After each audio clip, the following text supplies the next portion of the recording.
Scaling your online business. Once you've got your online business to a certain level, you will want to scale it up so that you can drive more traffic and make more money. If you are working your online business on your own, then you need to get help from others to scale it. Outsource specific tasks.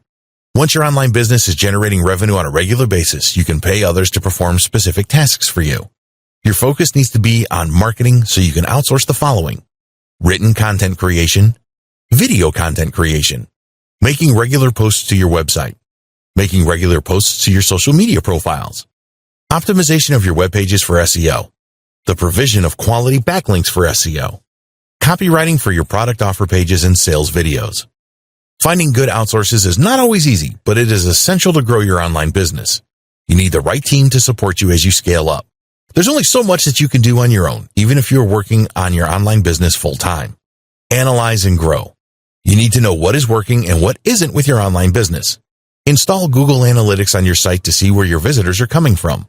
Use the analytics from social media sites to see which of your posts are the most popular.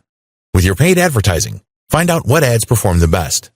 The idea here is that you use your analytics to do more of what is working and less of what isn't.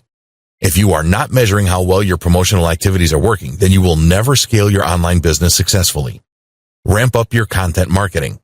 Use your virtual team to increase the amount of content marketing that you do. This includes new content for your website and posts to your social profiles. Add more videos to your YouTube channel as well. Your analytics will guide you as to what type of content you need to provide. Ramp up your paid advertising. Once you know which of your paid advertising channels are working the best, you can ramp these up by increasing your ad spend and eliminate the channels that are not performing. Be prepared to invest some of your profits in paid advertising that works. In the final video, we will discuss the best practices for a six-figure online business that you need to follow.